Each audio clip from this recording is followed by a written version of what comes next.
بسم اللہ الرحمن الرحیم۔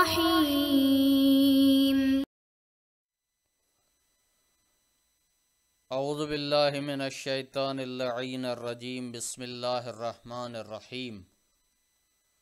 نحمدہ ونصلی علی رسولہ الکریم وآلہ الاطہار۔ عزیز طلاب اکرام، کتاب توضیح المسائل کے اسباق ہم مسلسل پڑھ رہے ہیں، جن اسباق میں سے آج ہم سبق نمبر 158 شروع کر رہے ہیں کہ جس کا عنوان ہے نکاح کے احکام۔ توضیح المسائل کے احکام و اسباق ہم پہلے بھی کافی پڑھ چکے ہیں۔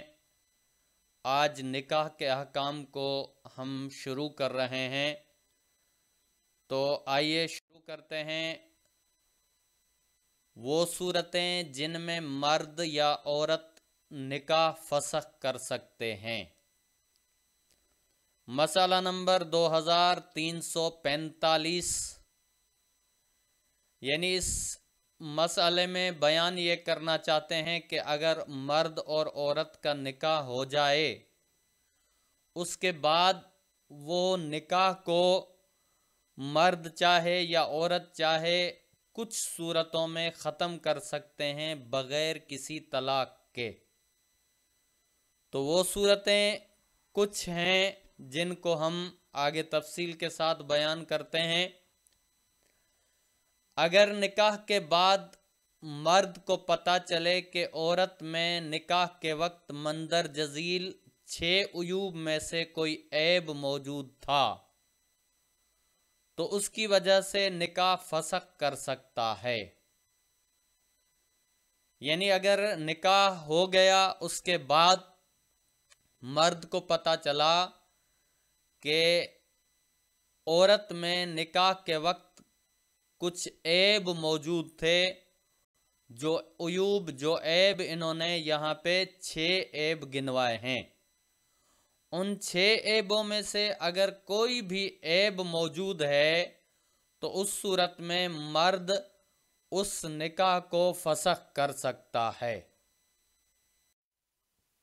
تو وہ کون سی 6 چیزیں ہیں، 6 عیوب ہیں جن کی وجہ سے نکاح کو فسخ کیا جا سکتا ہے؟ سب سے پہلا ہے دیوانگی۔ دیوانگی کا مطلب یہ ہے کہ پاگل پن۔ اگر عورت کو دیوانگی کی بیماری ہو، پاگل پن کی بیماری ہو، تو اس صورت میں مرد، اگر بعد میں پتہ چلے تو مرد اس نکاح کو فسخ کر سکتا ہے۔ آگے بیان کرتے ہیں کہ اگرچہ کبھی کبھار ہوتی ہو، یعنی کبھی کبھار ایسے ہوتا ہے کہ دیوانگی کا دورہ ہمیشہ نہیں رہتا، کبھی ہوتا ہے کبھی ختم ہو جاتا ہے۔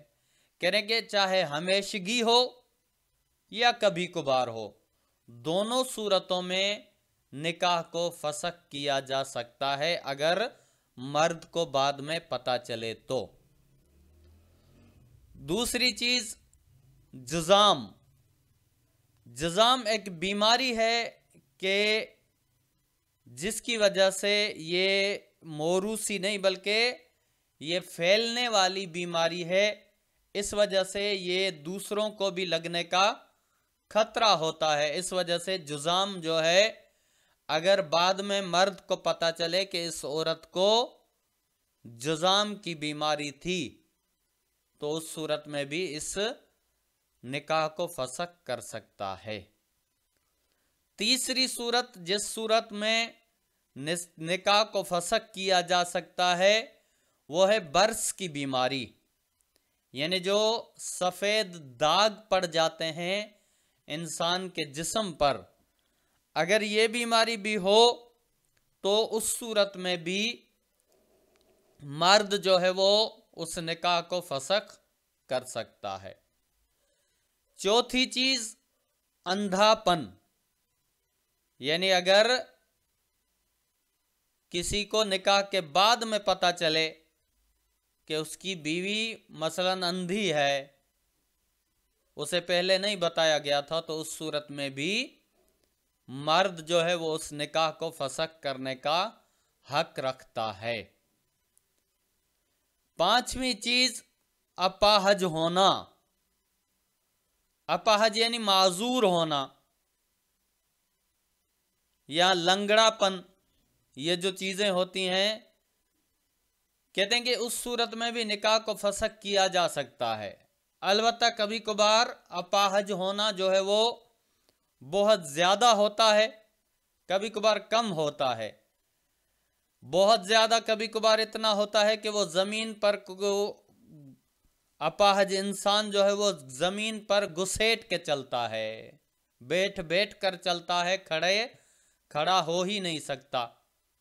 یہاں پہ انہوں نے آگے کہا ہے کہ اگرچہ زمین پر نہ گھسٹتی ہو، یعنی اگر وہ عورت زمین پر گھسیٹ کے نہیں چلتی، کھڑی بھی ہو جاتی ہے، لیکن اپاہج ہے، تو اس صورت میں بھی اس کا نکاح جو ہے وہ مرد کو حق ہے کہ اس کو نکاح کو فسخ کر سکتا ہے۔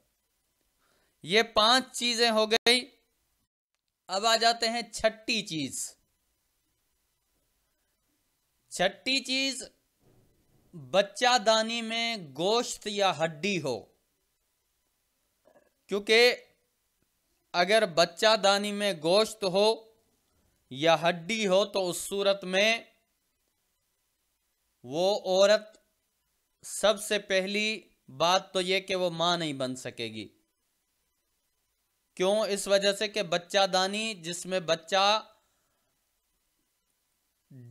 پروان چڑھتا ہے، اس میں اگر گوشت ہو یا ہڈی ہو تو بچے کی جگہ نہیں بچتی، اس وجہ سے اس میں اگر گوشت یا ہڈی ہو تو اس کو نکاح کو فسخ کیا جا سکتا ہے۔ البتہ اس کی تفصیل انہوں نے بیان کی ہے کہ خواہ جماع اور حمل کے لیے مانع ہو یا نہ ہو، یعنی وہ گوشت کا ہونا، وہ ہڈی کا ہونا، چاہے جماع کے لیے یا حمل کے لیے مانع ہو، تب بھی نکاح کو فسخ کیا جا سکتا ہے۔ کہہ رہے ہیں کہ اگر وہ مانع نہ ہو تب بھی نکاح کو فسخ کیا جا سکتا ہے، یعنی دونوں صورتوں میں، چاہے مانع حمل ہو، مانع جمع ہو یا نہ ہو، دونوں صورتوں میں نکاح فسخ ہو سکتا ہے۔ اور اگر مرد کو نکاح کے بعد پتہ چلے کہ عورت نکاح کے وقت افضا ہو چکی تھی، مرد کو بعد میں پتہ چلا کہ عورت جو ہے وہ افضا تھی۔ اب افضا کیا ہے؟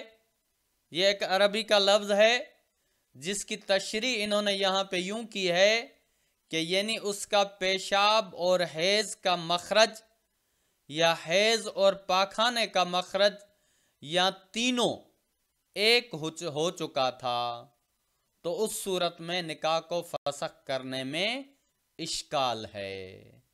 کہہ رہے ہیں کہ پہلی والی صورت جو ہے جب بچہ دانی میں گوشت ہو تو اس صورت میں تو نکاح کو فسخ کیا جا سکتا ہے، چاہے مانع حمل ہو یا نہ ہو۔ لیکن اگر عورت افضا ہو چکی ہے، جس کی تشریح انہوں نے یہاں پہ کی، تو اس صورت میں نکاح کو فسخ کرنے میں اشکال ہے، اور احتیاط لازم یہ ہے کہ اگر عقد کو فسخ کرنا چاہے تو طلاق بھی دے۔ یعنی اس صورت میں جب عورت افضا ہو چکی ہے، اگر اس صورت میں وہ نکاح کو فسخ کرنا چاہتا ہے، انہوں نے مسئلہ یہ بتایا کہ نکاح کا فسخ ہونا اس صورت میں مشکل ہے، اس کے باوجود بھی اگر کوئی نکاح کو فسخ کرنا چاہتا ہے تو اس کے لیے نکاح کو فسخ کرنے کے ساتھ ساتھ اسے چاہیے کہ طلاق بھی دے دے۔ کیوں؟ اس وجہ سے کہ اگر ہو سکتا ہے کہ اس کی وجہ سے نکاح فسخ نہ ہو سکے، کیونکہ انہوں نے کہا ہے کہ اشکال ہے، مشکل ہے نکاح کا فسخ ہونا۔ اگر نکاح فسخ ہو سکتا ہے نہ ہوا ہو تو اس صورت میں طلاق بھی دے دے گا تو وہ عورت مکمل طور پر اس سے آزاد ہو جائے گی۔ اس وجہ سے اس نکاح کے فسخ کرنے کے بعد، عقد کے فسخ کرنے کے بعد اسے چاہیے کہ اس کو طلاق بھی دے دے۔ اب آ جاتے ہیں مسئلہ نمبر 2346۔ اگر عورت کو نکاح کے بعد پتہ چلے کہ اس کے شوہر کا اعلی تناسل نہیں ہے، یا نکاح کے بعد جمع کرنے سے پہلے یا جمع کرنے کے بعد اس کا اعلی تناسل کٹ جائے، یا ایسی بیماری میں مبتلا ہو جائے کہ جمع نہ کر سکتا ہو، خواہ وہ بیماری نکاح کے بعد اور جمع کرنے سے پہلے یا جمع کرنے کے بعد ہی کیوں نہ لاحق ہوئی ہو، ان تمام صورتوں میں عورت نکاح کے بغیر، طلاق کے بغیر نکاح کو ختم کر سکتی ہے۔ یعنی اس مسئلے میں پہلا مسئلہ جو بیان کیا اس میں تمام وہ صورتیں بیان کی کہ جن صورتوں میں مرد جو ہے وہ نکاح کو فسخ کر سکتا ہے، لیکن اس مسئلے میں وہ صورتیں بیان کر رہے ہیں کہ جس صورت میں عورت بھی نکاح کو ختم کر سکتی ہے بغیر طلاق کے، یعنی طلاق کی اس صورت میں ضرورت نہیں ہے۔ وہ کون سی صورتیں ہیں؟ وہ یہ ہے کہ اگر عورت کو نکاح کے بعد پتہ چلے کہ اس کے شوہر کا اعلی تناسل نہیں ہے، تو اس صورت میں ایک صورت یہ ہے کہ اس صورت میں وہ عورت نکاح کو ختم کر سکتی ہے۔ یعنی نکاح کے بعد پتہ چلے، نکاح سے پہلے پتہ چلے یا نکاح کے بعد پتہ چلے، یا نکاح کے بعد جمع کرنے سے پہلے، یعنی ہم بستر ہونے سے پہلے اسے پتہ چلے، یا جمع کرنے کے بعد یا ہم بستر ہونے کے بعد اسے پتہ چلے کہ اس کا اعلی تناسل جو ہے وہ کٹ چکا ہے، یا ایسی بیماری میں مبتلا ہو جائے کہ جمع نہ کر سکتا ہو، یا ایسی کوئی اس میں اسے بیماری ہے کہ وہ اس پر قادر نہیں ہے، جمع پر قادر نہیں ہے، تو خواہ وہ بیماری نکاح کے بعد اور جمع کرنے سے پہلے یا جمع کرنے کے بعد ہی کیوں نہ لاحق ہوئی ہو، یعنی بیماری کبھی بھی ہوئی ہو، نکاح کے بعد ہوئی ہو، جمع کرنے سے پہلے ہوئی ہے، جمع کرنے کے بعد ہوئی ہے، کبھی بھی اگر کسی کو ایسی بیماری ہو جائے تو ان تمام صورتوں میں عورت نکاح کے بغیر، طلاق کے بغیر نکاح کو ختم کر سکتی ہے۔